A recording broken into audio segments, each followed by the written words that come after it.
We have this from CNN. Iran vows revenge as it accuses Israel of deadly airstrike on Syria consulate and deepening Middle East crisis. To which we have this from OSINT Defender. Israel has notified the U.S. that if Iran makes the decision to target the territory of Israel, they will be forced to respond. And of course, Netanyahu warns of enormous implications for U.S. security if Israel isn't victorious. It feels like, oh boy, whatever they do, whatever Jill Biden says or Stephen Colbert, Netanyahu's attitude is probably, I do not care, because because the U.S. has no choice. The U.S. has put itself in this position through supporting Israel in all of its actions. Israel can do anything, and if Iran strikes, the U.S. is going to war on Israel's behalf. I'm just so glad we have a foreign policy expert in the White House. Right. This is one of his resume points was I've been doing foreign policy. I know these people. I know them by name. I've sat in the rooms with them.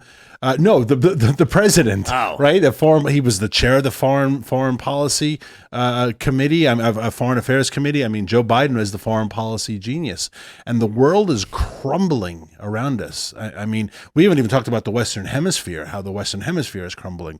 World is literally on fire. And we maybe it's intentional. Joe Biden's like, just the way I like it. Yeah, but maybe remarkable. From the ashes of the old, they shall build anew. So the idea being, we look at the illegal immigrants coming to the United States. They're being given housing. I was watching Fox earlier, and the things they're given, it's insane. I think it's Chicago gives them guaranteed full coverage health care. Yeah. And tuberculosis, though, to be fair. There's tuberculosis, maybe that's why. for sure. But what they're doing is it's the equity play. It's cut off the tall grass. If someone's a wealthy American, strip them of a generational wealth. If you're Gen Z, you don't get your inheritance. If your parents died, squatters will take your house. Then when the criminal aliens show up, we'll give them benefits to put everyone in the same bracket so they can create a normalized working class base of poor people. Yeah. So they destroy everything. Well, first they force everybody to the same level, and then start a new system over on top of it. First, they destroyed the American working class, and then they're going to replace them with this slave labor class. Yeah, but the Americans are going to be in it. Yeah, the Americans, though, don't have any skills. Like, do you see what's going on now with the EVs? So they're pushing all of they're continuing to push the Green New Deal and the EVs and stuff, but American factory workers are struggling. Yeah, well, we don't make hardly any EVs. Yeah. We make them in China. We make them in Mexico. We're just closing those jobs out completely. And then even California, right? Their $20 minimum wage. They're just going to get around it by hiring illegals and paying them under the books. Well, that's what they do. Off book, exactly. And what happens? And these is like just go to a place where they're like converting a factory to make EV batteries, and she's like, "Look, all of these jobs that we will make." And you're like, I don't think you understand the economy right now. No. Yeah, that's not how it's working. Sorry, I cut you off. No, that's okay. You can go ahead and cut me off. I don't mind. Thank you, Libby. I appreciate that. I think the assumption that you will eat the bugs and you'll be happy is probably wrong. I think you'll eat the bugs. I don't think you'll be happy. That's the obvious thing. But I think the real plan in destroying the U.S. economy is so that American citizens will be at the same economic standard of the third world. Yeah. Intentionally. I think so too. I was listening to this interesting conversation between Batya Ungar-Sargon and Barry Weiss on Barry Weiss's podcast. And Batya was talking about how essentially what happened was you had the Democrats their base were union American workers, people who believed in the dignity of work, wanted a good job, decent good working conditions and a good wage. Like being a janitor is still a dignified job if you have good working conditions and a good wage. Nothing wrong with work, And she said that the Democratic base was essentially replaced by college-educated professionals. And so if you look at the priorities of the Democratic Party, they're no longer dignity of work, good wages, union jobs, good working conditions. Now it's climate change, EV cars, staying in your house, and making sure that there is a very low class of people who will do all the work for you for very little money. Yeah. Going back to the Iran thing right now, there were so many opportunities in the last decade that Iran could have been, I hate to say toppled, regime change, but there was the green revolution that was happening. Obama remained silent. There were a couple of those women who were let off because they had taken off their hijab in public, and there was huge protests in the streets of Tehran. Biden remained silent, right? I mean, I've been hearing the Iran threat my entire life, right? So Iran saying, this is it. Now we're going to be provoked to the point that we're going to respond. Iran is easy to remove from the problem if we've just done things right. It's almost like America has deliberately allowed Iran to be a thorn in our side, whether it's for the military-industrial complex, whether it's for God knows what. But Iran should not be the problem that Iran is if America was half of what America claims to be in foreign policy. What, an empire that can crush any opposition Iran state? is a little tiny piss poor country that has hardly any natural resources. It's not tiny. That is, well, in terms of compared to America and in terms of global economy. But it's a large mountainous region with a bunch of anti-aircraft missiles. It's a geographically it is not as small as the United Kingdom. It should not be the threat that it has been. It's the same with North Korea. Right, we have these little tiny countries, and tiny is economically, militarily. We have these tiny countries that have been threatening America for 40, 50 years. Iran is 636,000 square miles, and the UK is 80. Like I said, it's not the size of the United Kingdom. Oh yeah. No, it's geographically bigger, but it's 88 million people. Yeah, it's massive. It's not massive. It's miserably poor. Yeah, but I mean, it's just relative to us. It doesn't mean that the U.S. could just go in there with a boot and crush it in 2 seconds. And I'm not saying that. That's why I'm choosing my words very carefully. I mean, if we could have done that, we would have tried. George Bush would have tried, right? Right. Would we have though? It seems like we there were so many opportunities to have just supported the groundswell of populist movement in Iran.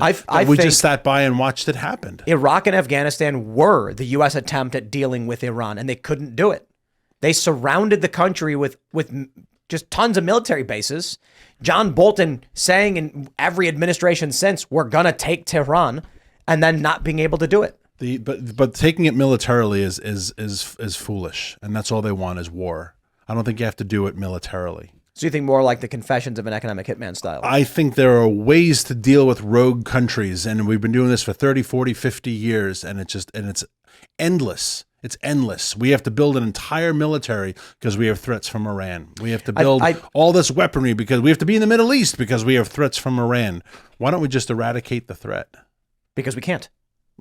I think we choose not to. I disagree. I think Iran is aligned with Brazil, Russia, China, India. Sure. That's in the last 5-10 years. Yeah, but that's new. Even still, there's too many countries aligned with Iran. It's not an issue of the U.S. could. I think the U.S. was trying to deal with Iran. Obviously, you can go back to 1979, but you look at Afghanistan and Iraq since the late 80s and the early 90s. The U.S. has been trying to find a way to get in. The problem is war with Iran means war with other countries, and now it's only gotten worse. The U.S. just doesn't have the ability. Iran is known, or I suppose, I'm not an expert on Iran. My understanding, having covered a little bit of the periphery, is that it's a mountainous country we can't invade, and they have surface-to-air missiles that would cut down our air superiority. The countries that you missed that you mentioned, though, the BRICS, with the exception of China, of course. I mean, we've lost all of our diplomatic and economic relations with them in the last decade. Right, we used to have a good relationship with India. That's gone. We used to have a good relationship with Brazil. That's gone. We used to have a fairly innocuous relationship with Russia. That's gone. Right, and so they've all aligned themselves to Iran. But at our lackadaisical response, like American diplomacy has been a disaster for the last 3 years. It's been a disaster for longer than that, but the last 3 years in particular. So you have now, a solidified relationship of the BRIC nations and Iran. But why? It's because we've been focusing on crap. We've been focusing on gender ideology, and we've been focusing on climate change. We still have people in this administration who will tell you that climate change is the biggest threat. I think the woke stuff was actually like a Western NATO thing. I think it was like the European countries clearly are all doing it. And so U.S. policy was in line with, I think the WEF cult wants to turn NATO into a unified body under one governing authority. So imagine, the way Illinois operates. They have a governor, they have state police, they have laws, but federal law supersedes it, and the feds can come and go as they please. I think that's what the World Economic Forum envisions for the Western Bloc. Well, that's kind of like the way the European Union works, right? You're the sovereign nation of France, but if Brussels passes a new rule that says your glass bottles can only be 6 inches high, France is like, well, we must comply. But that's because France is basically a state. Exactly. Within all the European country. nations are. And they want NATO to be that. Yeah. They want there to be one governing authority comprising of all of the Western Bloc, and then the United States would have NATO troops coming and enforcing laws. Like we have the FBI. The FBI they're a federal branch. They're not your state. In New York, they're forbidden by law from working with feds on immigration stuff. So yeah, right, because of the sanctuary state thing. Yeah, that's working out great. Also, the presidents and really Congress may get won by Republicans, and then they'll say we are no longer going to abide by the rules of NATO. And then NATO says we can still deploy our troops, we still have military bases, we still have offices in your country, and you can refuse to work with us, but we will operate. You can't do anything about it. That's the direction they want us to go. Do you think people will comply? I mean, I remember when Britain left the EU. There were so many people saying, but why would they do that? Whereas to me, it seems obvious that you would not want to be under essential control of an organization that doesn't necessarily represent your views uniquely. You want your government to represent you, not all of Europe. But I think people get sucked in by the idea like, oh, it's cooperation. We all have to have each other's backs. Like they sell it in sort of this romantic way. It gets confusing. Yeah. Well, I think that's even happening in America, I think so too. Because we're not a federalist nation anymore. We just ignore the 10th Amendment. And so, yeah, you have this all-powerful D.C. And if you are a cattle rancher in Montana and you're like, why the hell does D.C. get to? It's because we're D.C. and we're in charge. And the federal government's looking out for you. The federal government is more powerful and in charge. Thanks for watching this clip from the Timcast IRL podcast. Hang out with us live Monday through Friday at 8 p.m. and become a member over at timcast.com for uncensored, members-only shows exclusive. Thanks for hanging out, and we'll see you all next time.